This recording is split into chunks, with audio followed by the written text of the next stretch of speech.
I always knew my family didn't think much of me growing up. I was the odd one out, the quiet kid who didn't fit into their mold. While my cousins boasted about their weekend parties and expensive clothes, I was the nerd who spent his time learning, working, and planning a way out. I wasn't interested in impressing anyone, least of all my arrogant, self-absorbed relatives. But, as fate would have it, I ended up making it. I worked my ass off, built something for myself, and made more money than any of them ever had. Not that they cared, or rather, not that they admitted they cared. They just pretended my success didn't exist until they saw a way to benefit from it. Which brings us to tonight. I hadn't planned on seeing them. In fact, I'd spent years avoiding these family gatherings because they were always the same. Condescending remarks, fake smiles, and constant reminders that no matter what I achieved, I'd always be just Mark to them, the black sheep. But my mother, bless her heart, had practically begged me to come. Just one dinner, Mark, for me. It's been years. I caved. I regretted it the second I walked into that overpriced steakhouse. The entire extended family was already seated at a long camel-colored table, laughing and talking like something out of a movie. My cousin Jason, my biggest tormentor growing up, was in the center, grinning like he owned the place. The moment his eyes landed on me, that grin widened. "Oh, wow, look who decided to show up." Jason leaned back in his chair, his voice loud enough to turn a few heads. "Didn't think you had time for us, big shot." I forced a polite smile and pulled out a chair near the end of the table. Jason frowned. Sorry, Mark, but that seat's taken." I glanced around. The only empty seats were next to Jason or his equally smug sister Rachel. I reached for a different chair, but Rachel rolled her eyes. "But that one too." I blinked. "You're kidding." Jason chuckled and leaned forward, resting his elbows on the table. "Mark, this table is for family. You can find a spot outside." Laughter. Not from everyone, but from enough people to make my jaw tighten. My mother looked uncomfortable, but she didn't say anything. She never did. My aunt smirked. My uncle shook his head like I was some embarrassing joke.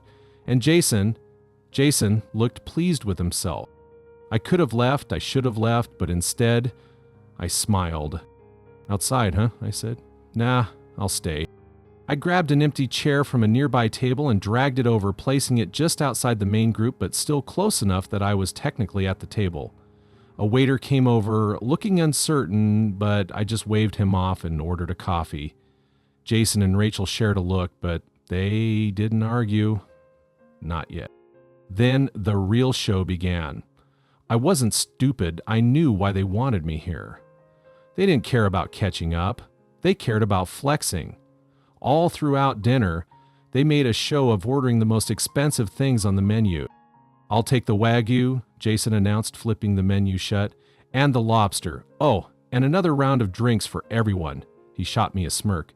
"We're celebrating after all." Rachel grinned. "Yeah, we should really enjoy ourselves tonight. Desserts, too." My uncle chimed in, "Get the most expensive ones."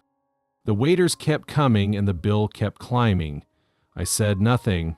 I just sipped my coffee, watching them with an amused expression. Then, when the plates were empty, the wine glasses drained, and everyone was lounging back with satisfied sighs, the waiter arrived with the bill. $3,247.00. He placed it directly in front of me. Jason stretched lazily. "You got this, right, Mark?" Rachel giggled. "Come on, it's nothing to you." Silence. The entire table was looking at me now, waiting. I let the moment stretch, then slowly picked up the bill, glancing over it like I actually cared about the total. Then I chuckled a soft, knowing sound. Jason frowned. "What's so funny?" I leaned back, took another sip of my coffee, and grinned. "Oh," I said, "you guys have no idea who's covering it tonight." And with that, I placed the bill back down right in front of Jason. Jason stared at the bill, blinking a few times, as if trying to make sense of what just happened. I leaned back, looking completely at ease, watching the confusion spread across the table like wildfire. "Wait, you're serious?" Jason's voice dropped slightly, but there was a nervous edge to it now. His grin faltered just for a second.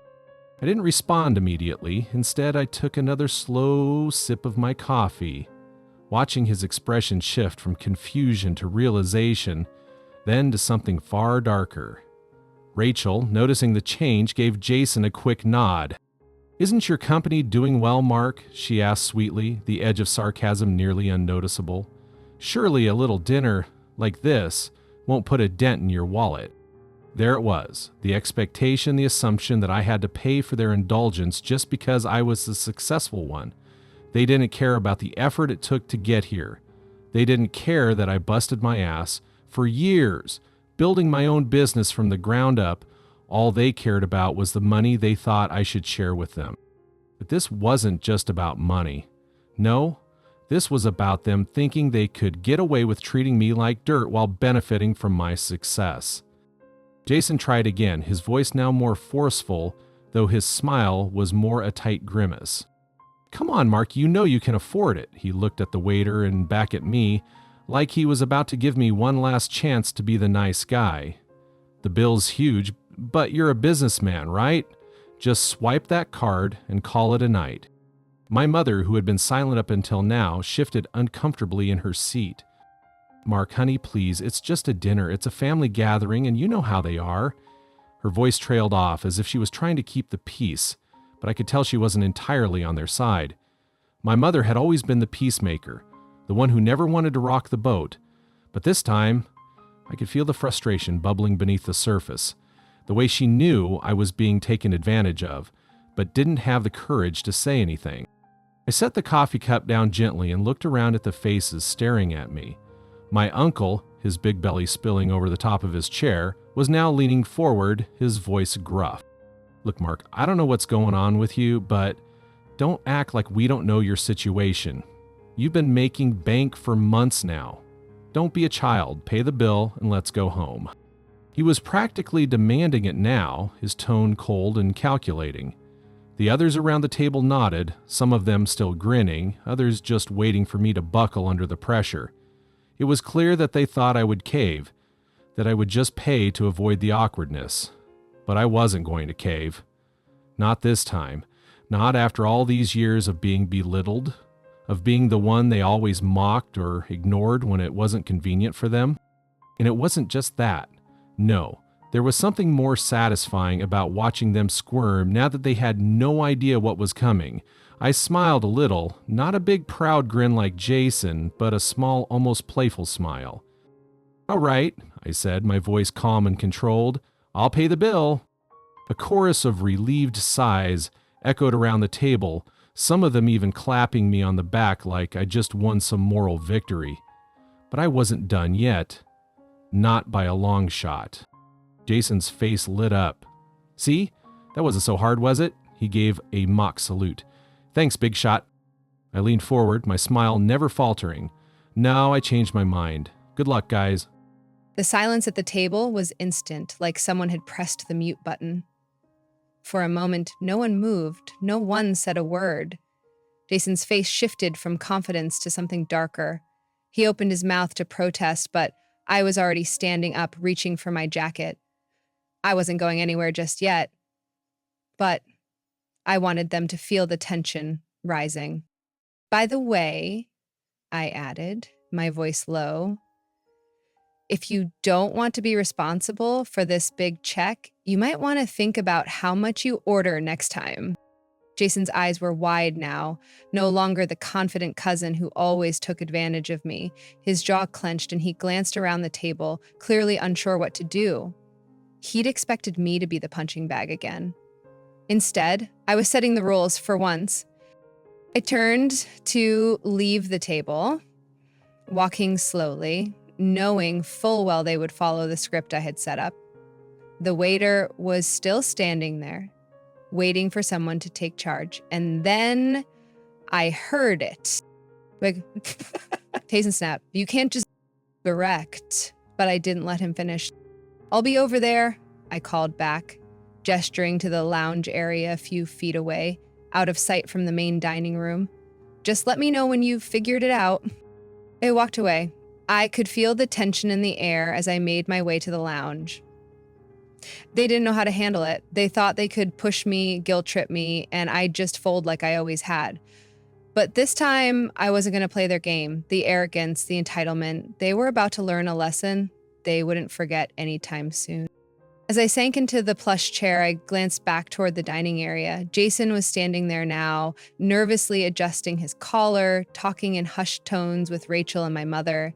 Their voices were barely audible from where I sat, but I could make out a few words. Mark's not gonna... He'll pay, right? Don't make him mad. We need him for the bill. Do we have enough? The desperation was obvious. They were trying to figure out who could cover what, calculating how much they could possibly scrape together without actually reaching into their own pockets. They were about to learn that this time, I wasn't going to be their backup. Minutes passed. I checked my phone, acting like I didn't have a care in the world. But every few seconds, I'd glance over just to catch a glimpse of their panic. The waiter was lingering nearby, probably giving them the side eye, waiting for them to make a decision. The longer this went on, the more obvious it became that they were in over their heads. It wasn't long before Jason made his way over to me, looking as if he'd just walked into a room filled with hot coals. His face was a mixture of frustration and something close to guilt. I stayed seated, taking my time before looking up at him. "What's up?" I asked, keeping my voice casual. He exhaled sharply, trying to hold it together. "Mark, this isn't funny. The bill is way higher than we thought. Can you just help us out this time? I mean, we're family, right?" I couldn't help but let out a small chuckle. "Oh, I'm not laughing, Jason. I'm serious. You guys wanted this meal. You ordered whatever you wanted without asking if I was cool with it. And now you're asking me to foot the bill for the wine, for everything." He paused, swallowing hard. "Look, man, we we didn't realize it was going to be like this. I mean, it's just dinner, right? Can't you just, help out?" I leaned back in the chair, letting his words hang in the air for a moment. This was the same tired act they always pulled. No self-awareness, no accountability.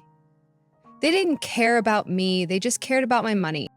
"Jason, I'm done playing this game," I said finally. "You're all grown-ups, right? You can afford to pay for your own meals. I'm not your bank anymore. I don't care if you're my family. That doesn't mean I owe you anything." His expression shifted from desperation to something more defensive, his eyes narrowing. "You're going to let us pay for all of this after everything we've done for you? After all the times we've been there for you?" I shot him a flat look. "What? You mean all the times you've asked me to pay for everything while you sat back and acted like I owed you something? That doesn't count as being there for me, Jason." Behind him, Rachel and my mother were watching closely, and I could tell they were growing more and more anxious by the second. They knew this wasn't going how they'd planned. I could see the wheels turning in Rachel's head, probably trying to figure out some way to manipulate the situation. My mom, on the other hand, looked more panicked than I'd ever seen her. "Well, we can't just leave, can we?" Rachel's voice was high-pitched now, cracking with stress. "I mean, we're not going to just walk away from a $3,000 0 cents bill. That would be insane." I raised an eyebrow. "No one's walking away, Rachel. You guys are staying and paying." "I'm done with the charade. I don't care if you're my family. You've been taking advantage of me for years, and I'm done." Jason's face was turning red now, frustration bubbling up to the surface. "You can't be serious. You're just going to let us suffer here? We're stuck with the bill, Mark. And I'm stuck with the bill? You think I'm the one who made those choices?" I interrupted. "You all decided what you were ordering. You made the choices. Now live with the consequence." Rachel opened her mouth to argue, but my mother cut her off, her voice trembling. "Mark, please. This isn't the time for this. We're family, remember? Just help us out. You can afford it." Her words hung in the air like a weight. They knew I could afford it. That's the thing. They knew how much I was making, how successful I'd become. But they never saw that success as something I'd earned. No, they just saw it as an opportunity to mooch off me. I stood up slowly, straightening my jacket. Nope, I can't afford it, Mom. You can, Jason can, Rachel can, but I'm not covering your mess this time. I turned toward the waiter, who had been hovering nearby, clearly aware of what was going on. I caught his eye and gave him a quick nod, signaling that I was done. And just like that, I walked toward the exit, not looking back. I heard the murmurs as I stepped out of the lounge and into the cool evening air. I didn't look back. The sound of footsteps following me made my pace slow, but I wasn't about to turn around. They dug their own hole. Now it was time to see how deep they'd have to dig to get out of it. It wasn't long before I reached the parking lot, my hands stuffed in my pockets as I stood there staring at my car. I could hear the clatter of heels approaching, and then Rachel's voice calling my name. I didn't respond. My heart rate was steady. I was calm, but I could hear her desperation, how she was trying to pull me back into their drama. Oh, I didn't want to play this game anymore. Mark, she called again, her voice shaking. You can't just leave. Please. This is serious. I turned around, cutting her off mid-sentence. You think I don't know what's serious, Rachel? You think I don't know exactly what you're doing? She stopped in her tracks, and for a moment there was silence. The wind rustled through the trees, and I could feel the tension between us. She was struggling to find words, but I wasn't going to let her. Not this time.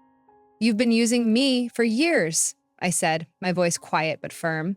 Every time something comes up, it's, Mark, you'll cover this, right? It's never, hey, Mark, how are you? It's always been about what I can do for you. Well, I'm done.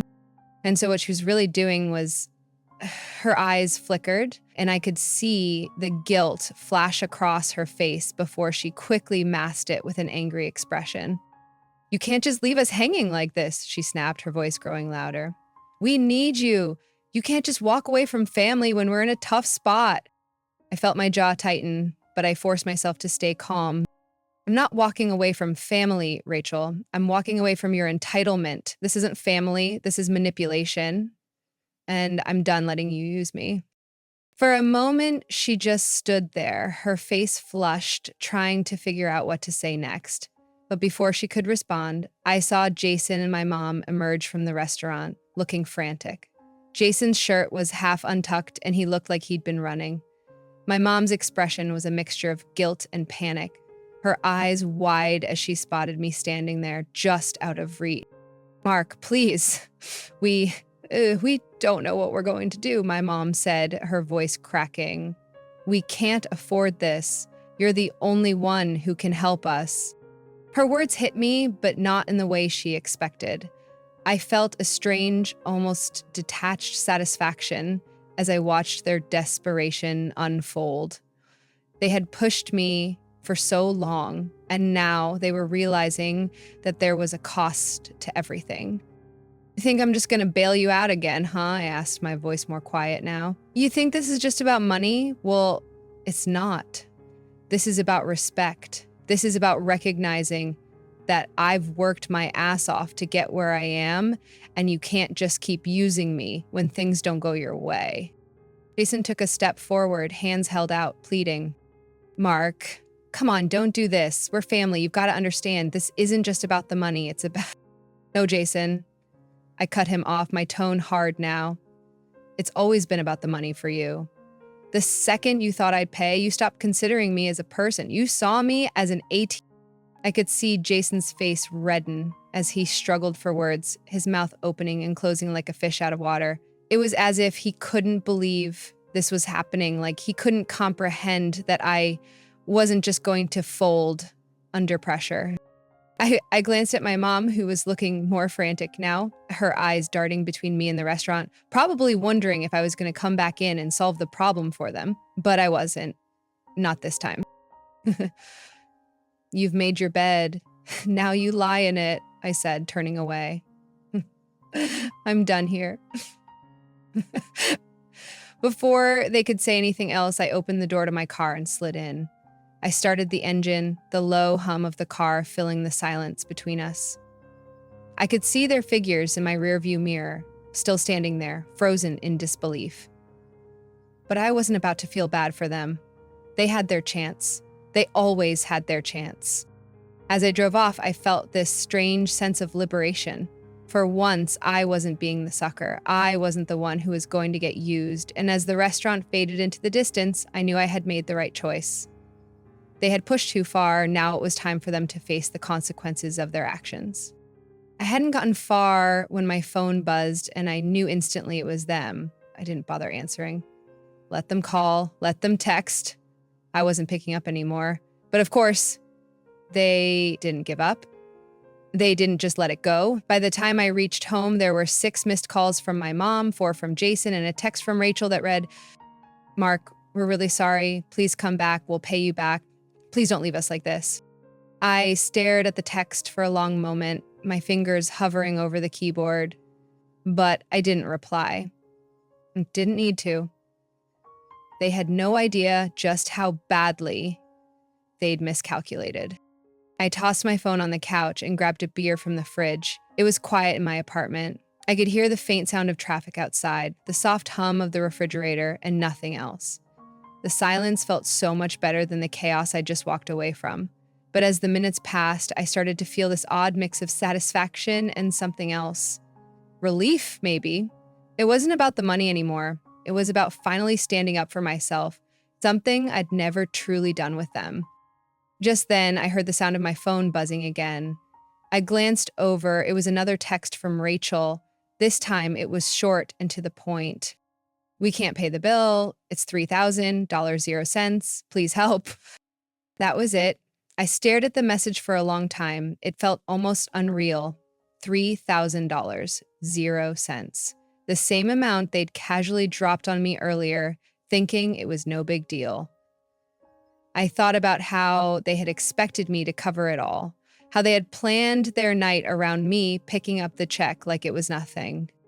I didn't feel sorry for them. Not at all.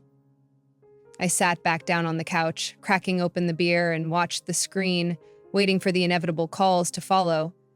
It was like clockwork. Not even 5 minutes later, the phone buzzed again, this time with a call from Jason. I picked it up. "Mark," he started, his voice thick with frustration. "Look, we get it, you're mad, but we need your help. We can't cover this. You have to help us." I could hear the desperation in his voice, the panic. It almost made me smile, but I held it in. "Jason, I already told you," I said, my voice even. "You need to figure this out yourselves. You've got yourselves into this mess. It's not my problem." "But Mark, you don't understand. This is family." Jason snapped, his words rushing together. "You're just going to leave us to deal with this on our own after everything we've been through?" "Everything we've been through?" I repeated, incredulous. "You mean the years of you all treating me like an ATM? The endless requests for help that always came with strings attached? That's what you mean?" There was a pause on the other end, then a long sigh. "I didn't mean it like that, Mark. Please, we're not using you. We just need help." "Help?" I said. "What I've been giving you isn't help, Jason. It's enabling. And you know what? You'll figure it out. You're grown adults. If I keep bailing you out, you'll never learn." The silence that followed was heavy. He didn't argue anymore. I knew he understood what I was saying, even if he didn't want to admit it. "Good luck, Jason," I said, my tone colder now. "You'll need it."